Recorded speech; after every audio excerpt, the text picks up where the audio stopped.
Welcome back to American Football Newz. This is part 2 of the College Football Bowl Game and College Playoff Results Show.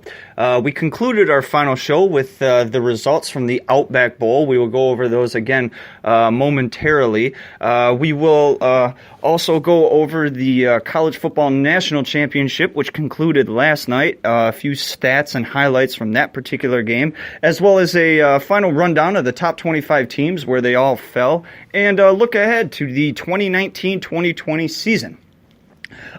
Excuse me, we concluded our last show with the results from the Outback Bowl, which featured the number 25 Iowa Hawkeyes taking on the Mississippi State Bulldogs. The Hawkeyes easily taking control of this game. The score not as close as what you would think. Iowa ends up winning this game 27-22. Now we get to the very good bowl games and some of the ones that may have piqued your interest towards the end of the college football bowl season. The Rose Bowl, which features the best team from the Pac-12 taking on the best team from the Big Ten, featured the number 13 Washington Huskies taking on the number 3 Ohio State Buckeyes. Now, on paper, this was a pretty lopsided matchup, or at least in my opinion, it was a fairly lopsided matchup. Ohio State clearly the more powerful of the two teams. Washington kind of stumbling through the season, kind of zombie walking through the season. It was my prediction that they were going to stay in the top 10 pretty much all year, but they lost some games that they shouldn't have, and had some injuries at some wrong times that just didn't bode well for the Huskies. Ohio State also kind of stumbling through the season a little bit. Seems like their biggest concern was not to be embarrassed by anyone and to make sure that Michigan was beat. However, they didn't take the time to pay attention to their schedule, and there's always that one team every year that seems to give them a fit. And comes close to upsetting them or does upset them. And in this case, it was Purdue. Purdue winning by 29 points. I mean, absolutely making the Buckeyes look terrible.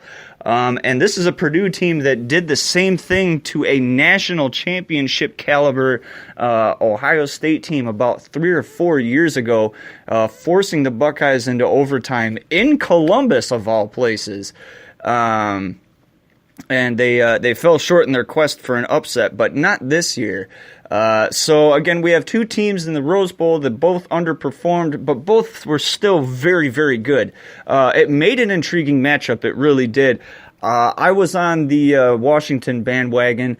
I live in the Midwest, so most people were for Ohio State, and they were correct. I was wrong.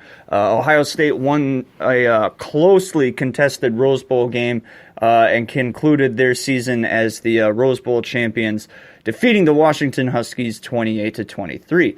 Move over to the Citrus Bowl. This was an intriguing matchup, very, very interesting. The Kentucky Wildcats taking on the Penn State Nittany Lions. The Penn State Nittany Lions sort of getting back into the national spotlight after what happened with Sandusky and under Joe Paterno. Really trying to shake off the shackles of shame, and their football program doing wonders in that area. Most people had written Penn State off. They were going to be a Big Ten team that was going to sort of be middle of the road, but never a dominant team like they once were. And last year and the year before was quite the opposite. Penn State came to play. Penn State showed up and did what they should have done, and that is put themselves back into the limelight and continue their winning ways, and to move past this embarrassing, unfortunate incident that happened at this prestigious university. However, I'm not talking about the Kentucky Wildcats, you notice, because in the football world, Kentucky's not really one to be talked about. I mean, let's face it, they're known for basketball. They're not really known for their football team, other than maybe getting blown out or embarrassed by somebody that they shouldn't have. But this year was the year of the Wildcat, absolutely taking the bull by the horns and shaking off those rumors and reputations as being a very poor football team, they took it to pretty much anybody and everybody this year. And this is a Kentucky team. They play in the SEC. They have to play Alabama and LSU and Georgia and things like that. And they just absolutely held on to their own this year. And were rewarded with a very good bowl game against a very good college football program. And if you watched this game, it was intriguing, and it was captivating, and it kept your attention. And in the end, the Kentucky Wildcats, not the Penn State Nittany Lions, the Kentucky Wildcats pulled out the victory over the Penn State Nittany Lions. It was a close one. They won 27-24, but it's a huge step in the right direction for this particular program. So congratulations to the Wildcats on your fantastic football campaign. We hope that your basketball campaign is just as successful. We look forward to seeing what you can do in the upcoming college football season. All right, switching gears, we go over to the Sugar Bowl, which featured two teams that don't particularly like one another, that also have two live mascots. And by live mascots, I mean living, breathing animals, not just some man or woman in a suit or a picture or a drawing or a concept. The Texas Longhorns took on the Georgia Bulldogs.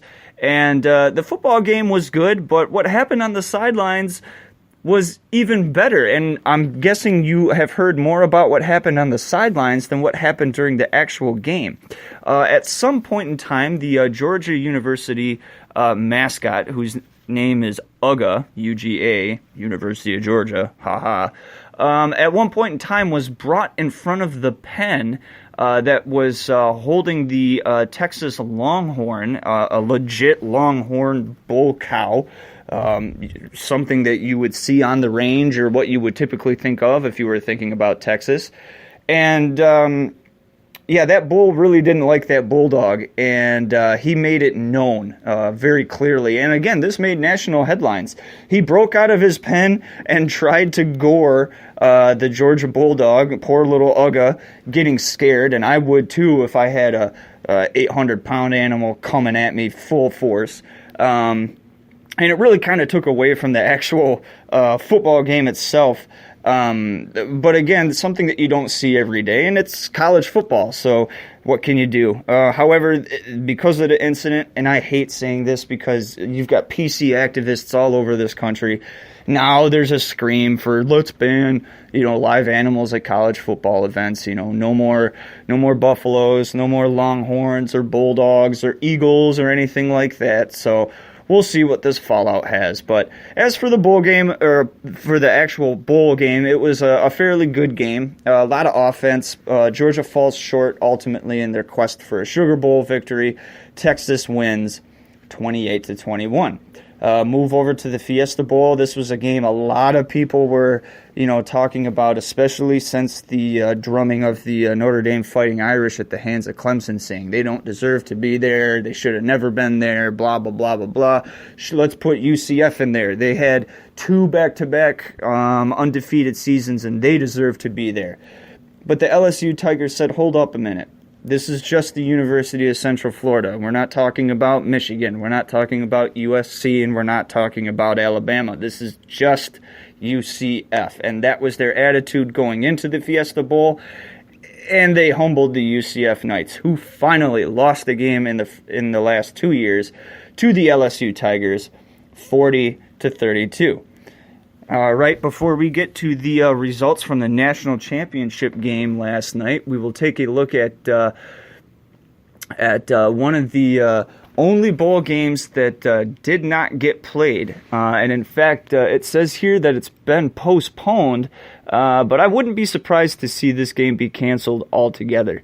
The Boston College Eagles, who were 7-5, were supposed to play the Boise State Broncos, who were sitting at 10-3, first in the Mountain West Division. And this game was played a little bit and then had to be called due to natural circumstances, I believe. I believe this game was either rained out or some other natural event took place. But it says postponed, but I sincerely doubt this game will ever be continued. And with that being said, the last person to score was the Boston College Eagles. So if you had to call the game, I'm going to guess they're going to give the victory to Boston College, but I'd be surprised if they even kept the game in the record books at all. So the college football season concluded last night with the national championship, which featured the Clemson Tigers taking on the Alabama Crimson Tide, number 1 taking on number 2. And a lot of people griping about it. We don't want to see Clemson. We don't want to see Alabama. It's boring. This is the third time they've met in like 4 years. And the last time, that Clemson and Alabama met, Clemson won on a last-second touchdown to win the national title game. It's everybody and their mother having an opinion about this particular game. However, at the end of the day, excuse me, if you don't want these teams to play for the national title, then you got to go out there and beat them. A little bit easier said than done. Clemson is a very dangerous defensive team. Alabama, I'm starting to realize that they're more talk than they are skill. They do a very, very good job beating up on all the little small schools in the South. And when they have to play their occasional big-time opponent, that opponent gets scared and falls flat on their face. Not that because Alabama beats them. But I say there's a chink in the armor because their quarterback is questionable at best. You had Tua Tagovailoa play an absolute perfect season until the conference championship game, in which case he threw a ton of interceptions. Then he steps up into the national championship game and throws more interceptions. So then you go back to your backup quarterback, who was your starter at the beginning of the year, who really doesn't do anything either. So is Alabama really that good, or are they opportunistic, or is it because they don't have much of a schedule at all? They play nobody. I'd be more comfortable with them playing anybody else besides Tulsa and Louisiana Lafayette and the PTA from down the street. They're not that good of a team, and Clemson made sure to point that out this year. If you were watching this game last night, after the first quarter, you're like, okay, it's going to be a good game. Clemson only had a 14-point lead. But that's where the game stopped, and where Clemson took over, and where Alabama and Nick Saban fell flat on their face. First quarter, Clemson, 14 points. Second quarter, Clemson, 17 points. Third quarter, Clemson, 13 points. Fourth quarter, 0 points. On the other side of the coin, we'll look at Alabama. 13 points in the first quarter, kept close. In the second quarter, 3. And then blanked in the second half. Absolutely humbled by this Clemson team. 347 passing yards for Clemson's quarterback with 3 touchdowns. Their running game was excellent. 86 yards and 2 touchdowns by Etienne. Lawrence had 27 to complement. 153 receiving yards by the Clemson wideout Justin Ross, who also had a touchdown to complement it. Let's see, Higgins, wide receiver T. Higgins for the Clemson Tigers, also had 81 yards and a touchdown. And that Clemson defense absolutely eating the Alabama offense alive and taking no prisoners whatsoever. We look at Alabama's numbers: Tua Tagovailoa, 295 yards, 2 touchdowns, 2 interceptions.